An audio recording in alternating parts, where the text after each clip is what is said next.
Andibulise kuni bathandi bezemidlalo eMzantsi Afrika, ingakumbi kuni balandeli bebhola elikhulu ke laseMzantsi Afrika.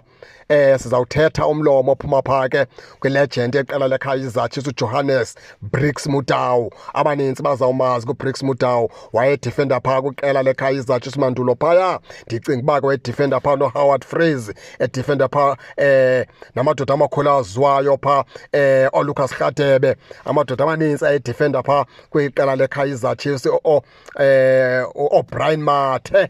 Ndibala ntoni namadoda kwelaa cala langasemva phaa, oTriplicate Mthimkhulu, oNtsema Phiko, Rudolph Siyale. Ndikubalela ke elaa xesha kuBricks Motau kwiKaizer Chiefs, oNeil Tovi babekhona phaa abafana abadala.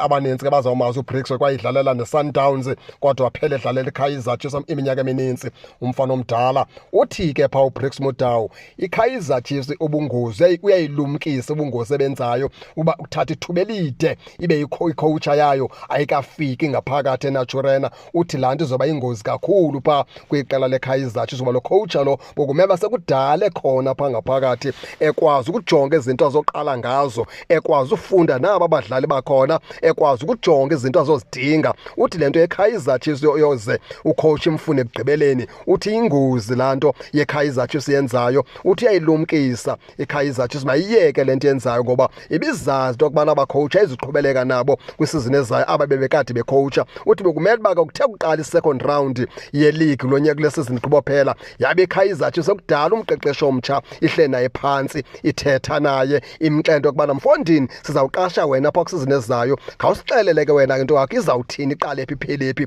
Enzele umqeqeshi athi kuqala le sizini abe sekudala eredi into yokubana uzoqeqesha iqela ke leKaizer Chiefs. Utsho kanjalo kuBricks Motau, watsho esithi ke laa nto ke leyana iyingozi kakhulu, ngoba baphetha imanagement yeKaizer Chiefs ithenga abadlali, ucoach akafiki, izolanda ucoach ekugqibeleni seyithenga abadlali. Uthi still kusazoba ingoma enye nakusizini ezayo, ngoba ucoacha uzofika kukho abadlali ekangabathenge, abathengwe imanagement, afike ucoacha phaa acomplain, akhalaze, i-end up iKaizer Chiefs ingaqhubi kakuhle, iphinde imgxothe nalo coacha lowo, iphinde futhi iqhubeleke iqashe omnye, iphinde futhi yenze iphuthe eliyi-1. Uthi kawuphela iminyaka ubikhaya imanagement yeKaizer Chiefs ke ayitshintshi le ndlela yenza ngayo, bokumele ucoacha imqashe kwa ukwenza into yokubana nomdlali ezamthenga imthenge phantsi kwesandla sikacoacha, nomdlali ozokhutshwa akhutshwe phantsi kwesandla sikacoacha. Uthi ngoku kuzokhutshwa abadlali ucoacha akafiki, kuthengwa abadlali ucoacha akafiki,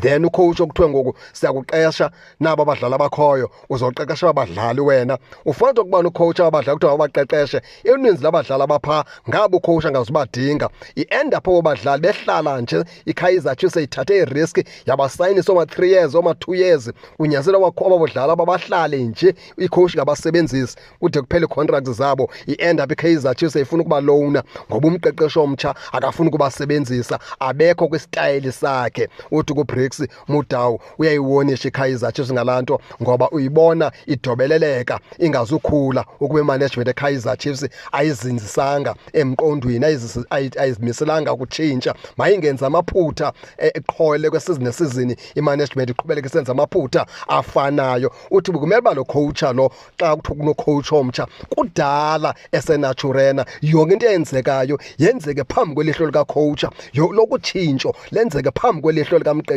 ukwenza into yobana umqeqeshi akwazi udlala indima kwizinto ezenzeka ngaphakathi kwiKaizer Chiefs, namalungiselelo wakhe we-pre-season awenze umqeqeshi ekhona, izinto azibonayo azisumlungela azikhawuleze aziveze kwa eli umqeqeshi, angadibani nee-players ekangabe khona xa zithengwa. Utshilo koBricks Motau wathi ayilumkisa iKaizer Chiefs ke mayiliyeke liphutha ilenzayo season nesizini. Baphulaphuli ke ndifuna ke ningene ke nani ke nike nitsho into yokubana niyamngqinela na uBricks Motau, nize ke ningakhohlwa usubscribe kule channel kuze ningaphoswa zezemidlalo endizanothulela zona kwixa elizayo kakuhle babukeli.